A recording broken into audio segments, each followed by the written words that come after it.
ನಮಸ್ತೆ ವೀಕ್ಷಕರೇ, ನಾನಿವತ್ತು ನಿಮಗೆ ಒಂದು ಅಪರೂಪದ ಸಸಿಯನ್ನು ನೀವು ಪರಿಚಯ ಮಾಡಿಕೊಟ್ಟು ಇದರೊಂದು ಮನೆಮದ್ದನ್ನು ನಾನು ನಿಮಗೆ ಹೇಳಿಕೊಡ್ತಾ ಇದ್ದೇನೆ. ಇದು ಯಾವ ಥರದ ಸಸಿ ಅಂದರೆ, ಇದು ಮಧುರಂಗಿ ಗಿಡ. ಸಾಧಾರಣವಾಗಿ ಒಂದು 2-3 10 ವರ್ಷಕ್ಕೆ ಮೊದಲು ಎಲ್ಲರ ಮನೆ ಭಾಗ ಇದ್ದಂಥ ಒಂದು ಮಧುರಂಗಿ. ಈಗ ಇದನ್ನು ನಮಗೆ ಕಾಣಲಿಕ್ಕೆ ಸಿಗುವಂಥದ್ದು ಭಾಳ ಕಷ್ಟ.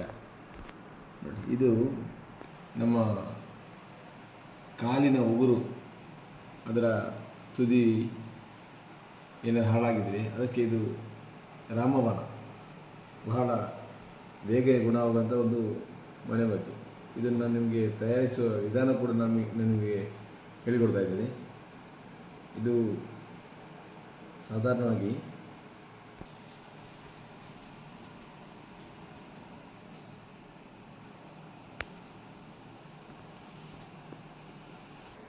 ನೋಡಿ, ಸಾಧಾರಣವಾಗಿ ಉಗುರು ಈ ರೀತಿಯಾಗಿ ಹಾಳಾಗಿರ್ತದೆ. ಇದನ್ನು ಸಂಪೂರ್ಣವಾಗಿ ಗುಣ ಮಾಡಿ 2 ದಿವಸದಲ್ಲೇ ಇದು ಸಂಪೂರ್ಣವಾಗಿ ಗುಣಪಡಿಸ್ತದೆ. ಉಗುರು ಈ ರೀತಿ ಆಗ್ತದೆ, 2 ದಿವಸದಲ್ಲಿ ಉಗುರು ಈ ಥರ ಬರ್ತದೆ. ಇದನ್ನು ನಾವು ಒಂದು ಈ ಥರ ಎಲೆಯನ್ನು ತೆಗೆದು, ಈ ಕಾಂಡ ಮತ್ತು ಎಲೆಯನ್ನು ತೆಗೆದು ನಾವು ಇದನ್ನು ಮೊದಲಿಗೆ ತೊಳೆದು ಅದರ ನಂತರ ಇದನ್ನು ಚೆನ್ನಾಗಿ ಕಟ್ ಮಾಡಿ ಇದನ್ನು ನಾವು ಮಿಕ್ಸಿಗೆ ಹಾಕಿ, ಜ್ಯೂಸ್ ಮಿಷನ್ ಅದರ ಹುಡಿ ಮಾಡೋದಿದೆ, ಅದನ್ನು ಇದಕ್ಕೆ ಹಾಕಿ ಇದನ್ನು ಸಂಪೂರ್ಣವಾಗಿ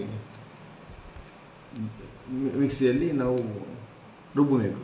ಅದರ ನಂತರ ಒಂದು ಬೌಲು ಈ ಥರ ತೆಗೆದು ನಾವು ಜ್ಯೂಸ್ ಮಿಷನ್ಗೆ ಹಾಕಬೇಕು. ಈ ಥರ ಜ್ಯೂಸ್ ಮಿಷನ್ಗೆ ಹಾಕಿ ಇದು ಹುಡಿ ಮಾಡುವಂಥದ್ದಕ್ಕೆ ಹಾಕಿ ಚೆನ್ನಾಗಿ ರುಬ್ಬಿದ ನಂತರ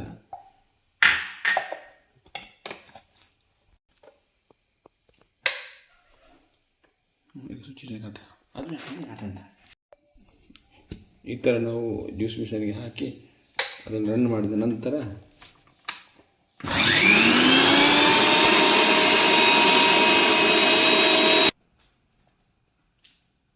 ಇಷ್ಟು ಚೆನ್ನಾಗಿ ಅರೆದ ನಂತರ ಇದನ್ನು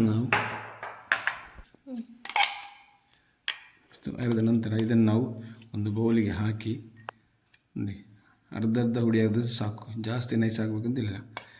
ಇದನ್ನು ನಾವು ಚೆನ್ನಾಗಿ ಹಾಕಿ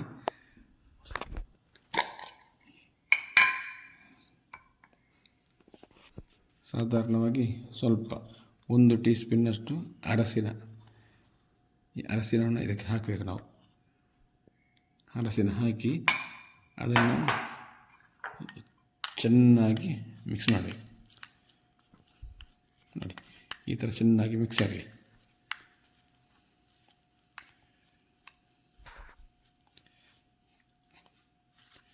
ಬೇಕಿದ್ರೆ ಸ್ವಲ್ಪ ಇದಕ್ಕೆ ನೀರನ್ನು ಹಾಕಿ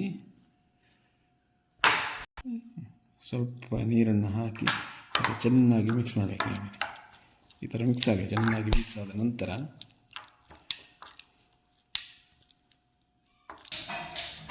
ಈ ಥರ ತೆಗೆದು ಇದನ್ನು ನಾವು ನಮ್ಮ ಕಾಲಿನ ಉಂಗುರ ಬೆರಳಿಗೆ ಚೆನ್ನಾಗಿ ಕಟ್ಟಿ ಈಗ ಮೆತ್ತಿ ಸಾಧಾರಣವಾಗಿ ಒಂದು 2 ಗಂಟೆ 3 ಗಂಟೆ ಇಟ್ಟು, ಇದಕ್ಕೆ ನಾವು ಕೆಳಗೆ ಬೀಳೋದು ಹೆದರಿಕೆ ಇದ್ದರೆ ಒಂಥರ ಈ ಥರ ಪ್ಲಾಸ್ಟಿಕ್ಕನ್ನು ಕಟ್ಟಿದರೆ, ಈ ಥರ ಪ್ಲಾಸ್ಟಿಕ್ಕನ್ನು ಅದಕ್ಕೆ ಕಟ್ಟಬೇಕು. ಚೆನ್ನಾಗಿ ಕಟ್ಟಿ ಬಿಡಿ. ಈ ಥರ ಇಟ್ಟು ಅದನ್ನು ನಾವು ಕಟ್ಟಿದರೆ ಒಂದು 2-3 ಗಂಟೆ ದಿವಸಕ್ಕೆ ಕಟ್ಟಿದರೆ ಒಂದು 2 ದಿವಸ ಮಾಡಿದರೆ ಸಾಕು. ಮತ್ತು ಅದರಾಗಿ ಆ ಉಗುರು ನಮಗೆ ನಿಜ ರೂಪದ ಉಗುರಾಗಿ ನಮಗೆ ಕಾಣಲಿಕ್ಕೆ ಸಾಧ್ಯವಾಗ್ತದೆ. ಆದ ಕಾರಣ ಈ ವಿಡಿಯೋವನ್ನು ಎಲ್ಲರೂ ಲೈಕ್ ಮಾಡಿ, ಶೇರ್ ಮಾಡಿ.